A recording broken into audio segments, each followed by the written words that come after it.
Hey guys, it's Sai. Today I am super excited to be showing you guys this insane supercar collection and reviewing the 2020 Audi R8 with you guys. Before we take out the R8, let me show you Danny's supercar collection. If you don't already know Danny, his Instagram and YouTube is DannyP1818, so make sure you check him out and give him a follow.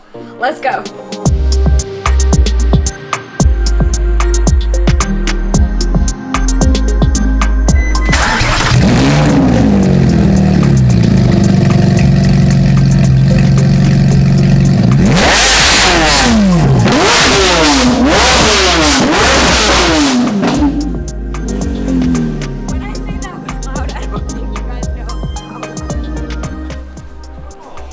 So here we have Danny's S2000, which is crazy. It's a 430 Scuderia.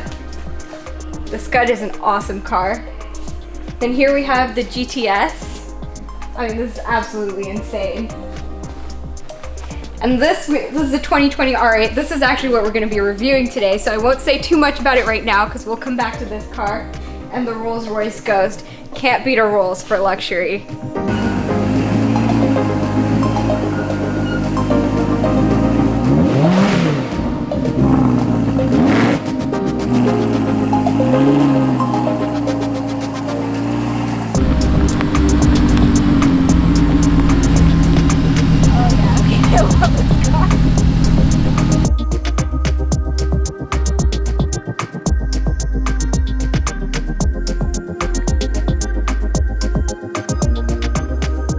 So we've just pulled out the car, and as you guys can see, it's this beautiful blue color. The blue is actually a Camorra Gray Metallic blue by Audi.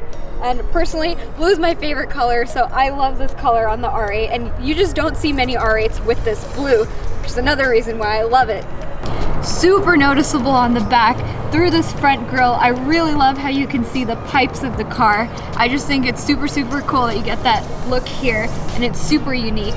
Also, you guys will notice the exhaust tips are super massive and in this silver color. So this car actually has the carbon fiber trim package. So as you guys can see, there's a 3-piece wing on the back here. And my favorite part of any supercar is when you can see the engine in the back like this. So this is a coupe and there's a glass cover on the engine, so you can actually see the V10 right through the glass.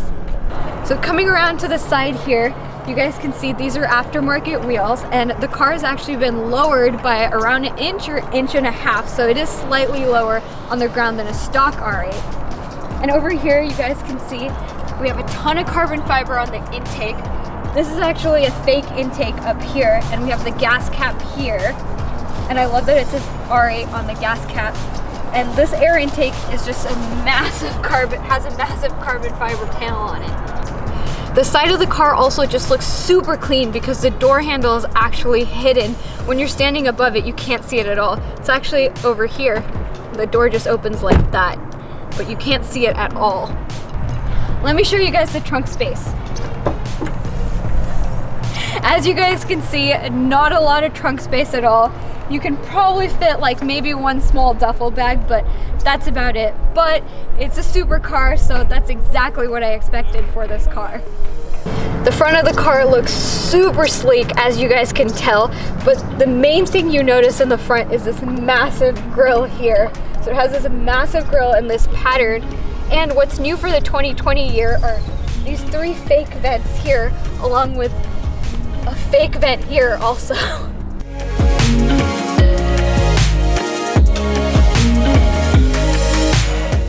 All right, let's take a look at the interior. First things first, I know this is what catches your eyes, so I want to talk about this first. This is a custom steering wheel, and I mean, it really pops on the inside of this car, and it so perfectly matches the inside of this car because the stitching is all red as well. What you'll notice about the steering wheel is the start-stop button is right here on the steering wheel. One other thing you guys will notice is there's no screen here. The only screen you have is here, and there's actually no screen in the center like a lot of cars have. So the center console is just super clean and just has all the essential buttons you need. And because there is no screen, you can actually see all the climate control settings on the buttons themselves, which is super cool and again, super clean. The amount of space in here is actually shocking for a supercar. We actually have a glove box. We have not one, but 2 cup holders here. And we have a bunch of space back here too to store a little bag or something, and a little net here as well.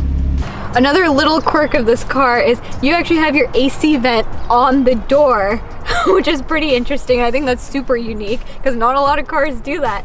And because it is an Audi, you have the awesome Bang & Olufsen stereo system, which is just top notch.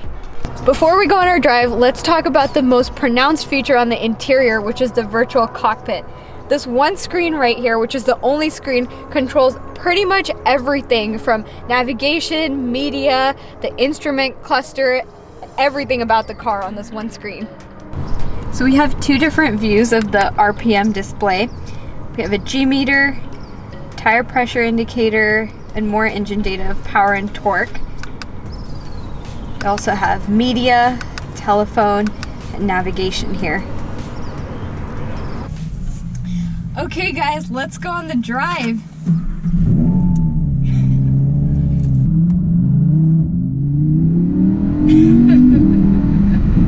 So to start, we're in dynamic mode. Wow, sounds good. Also, I'm just getting used to the steering wheel. Not used to a steering wheel like this, but it's so much fun. Super sticky on the ground.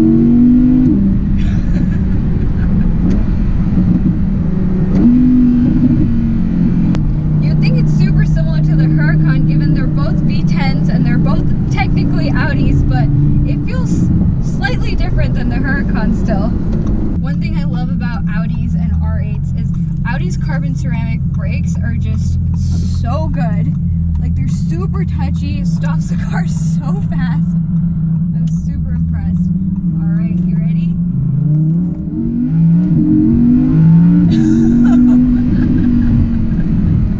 Okay, yeah, I'm addicted. So Audi's famous for its quattro or all-wheel drive, and this car is all-wheel drive, but Audi also started recently offering the R8 in rear-wheel drive, making it one of Audi's first rear-wheel drive cars they offer. So I just put the car in automatic. Oh yeah, not as fun. Just shifts super early. Let's also try out comfort mode as well, but probably only for like 30 seconds because it's not going to be as fun. Yeah, the car is super tame. I don't know if you guys can hear the difference in engine note. It just dropped RPM. It's super tame, but at the same time, like, it's super easy to cruise in this car in comfort mode, making this car not only a good supercar, but a good daily also if you wanted to daily this car. One other thing I wanted to talk to you guys about is the R8 versus the Huracan. So the R8 has the same engine as the Huracan essentially. They're both naturally aspirated V10s, and you can definitely tell by the engine note. But in a lot of ways, the R8 does feel slightly softer and like a detuned Huracan. But that being said, it's still a ton of fun, and it definitely has an audience slightly different than the audience that wants the V10 Huracan.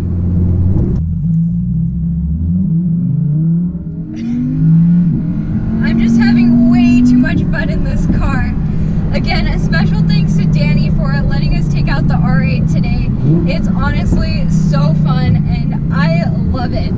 Let me know what you guys think about the R8, and don't forget to give this video a thumbs up, subscribe to my channel, and I'll see you guys